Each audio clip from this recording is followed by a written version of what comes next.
Jazakumullah. Next, Abdul Rahman, mashallah.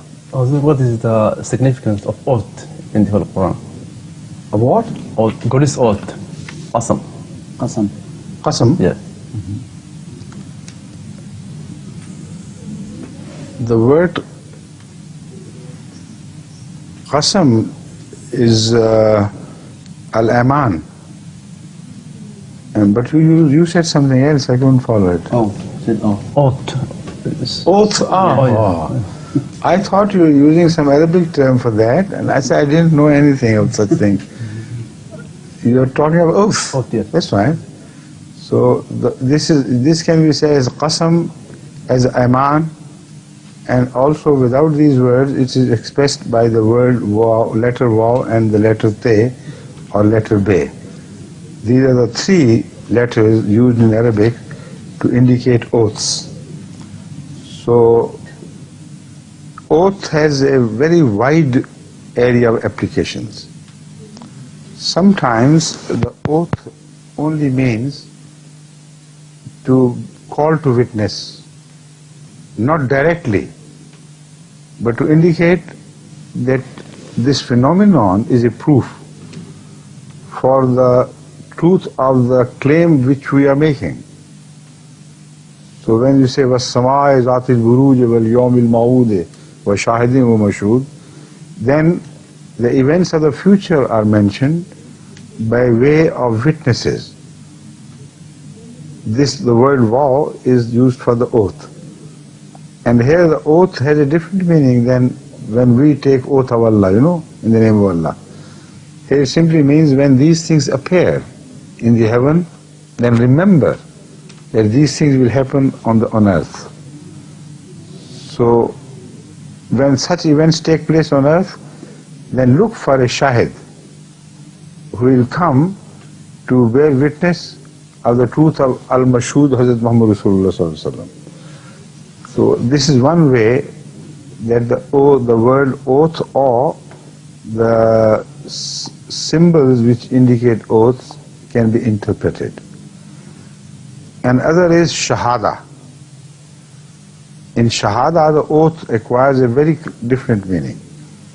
It means that when you bear testimony to something, when you say that God is my witness, in that case, your responsibility is doubled and trebled, because then you implicate God on your side and use His name. And if you are lying, then you are lying under the shelter of God, which is a much greater crime than just to tell a lie. This purpose of oath is universally accepted in every court of the world. They want some sort of oath from a witness who appears in favor or against some person. And he has to stand up and have an oath in the name of the Bible or any other book or in this or that name. That indicates that now you have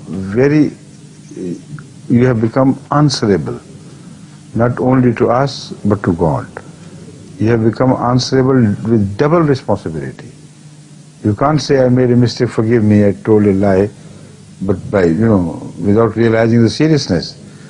So that oath adds seriousness to witnessing and holds person doubly responsible for his falsehood if it is falsehood. Right? It is in this regard that when you bear God to witness, that Hazrat Muhammad Rasulullah sallallahu alaihi wasallam has emphatically forbidden that no oath in any other name should be taken. So people who misunderstand this, they found it very difficult to reconcile the oaths of the Quran with the statement of Hazrat Muhammad Rasulullah sallallahu alaihi wasallam, because the Holy Quran goes on bringing to witness by the words of oath the moon, the heavenly bodies, the earthly events, and this and that. So why should Allah bring to witness things while His own witness is sufficient? And why should he, in a manner of speaking, indulge in shirk if it is shirk? So people fail to understand the meaning of that hadith. That is why there is an apparent contradiction. That hadith means when you call to witness in the witness box or before a body of people where you are making a statement, then never swear by anything but God. He is the witness who knows everything. Neither stars nor moon nor this nor that. So it is a different situation where the oath in any other name but Allah is forbidden. Right? But in ordinary expressions, we sometimes say, "Oh my beloved Muhammad, I call you to witness that I am this, I love you and this and that." These are expressions. They do not mean, na'udhu billah min zalik, that you are committing an act of shirk or idolatry. They are expressions of love. So in every situation, the oath acquires a different role. The Holy Quran is a perfect book. It leaves no area of doubt alone, but throws light on everything. So such oaths as are not made meaningfully, which are not taken meaningfully to deceive others, but they become a habit or a part of cultural custom. The Holy Quran says, "La yu'akhizukum bil-lagwi min amanikum." La yu'akhizukum Allahu fil-lagwi bil-lagwi. Check this. But we'll read the real verse. The meaning is I remember very clearly. The meaning is that God will not take you into account, bring you to answer, or let me say, put you to account. God will not put you to account for the daily meaningless oaths you habitually take. They are not meant to deceive others. They are just meant to give yourself an expression.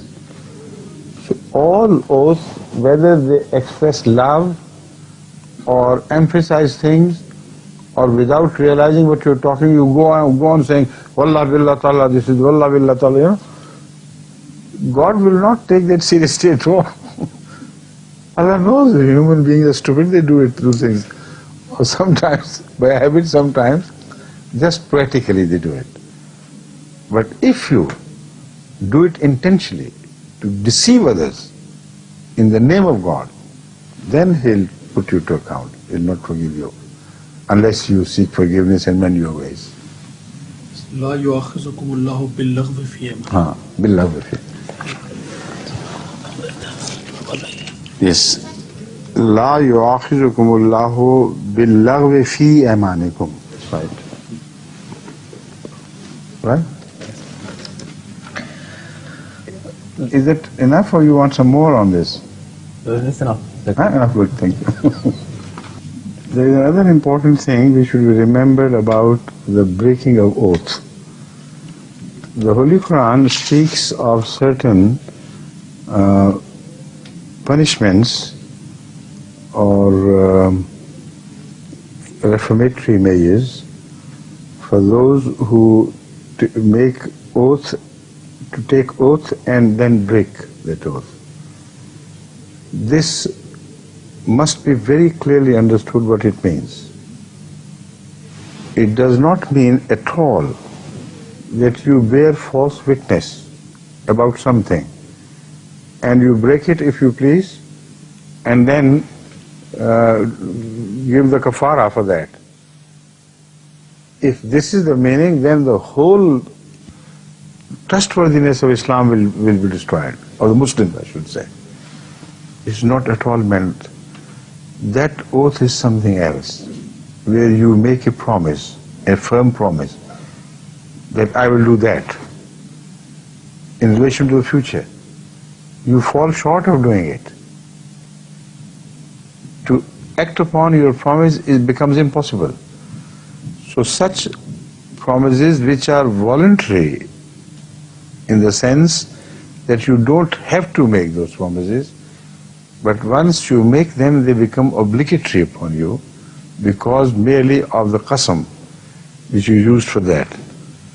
I promise I would certainly do this, I would do that, I'll do this. If you can't do it, you can't keep it, and you are helpless, in that case also God says that you should pay some kafara, so that you remember that to make an oath is a very serious matter. But it does not mean you go to the court and say, I bear witness, or bring Allah as witness, that this man did not murder that man. He was with me.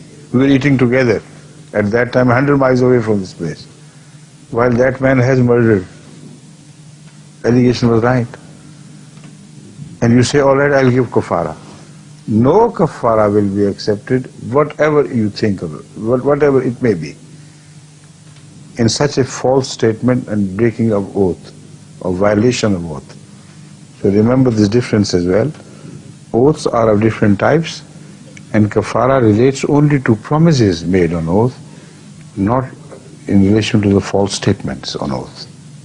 Okay? Please.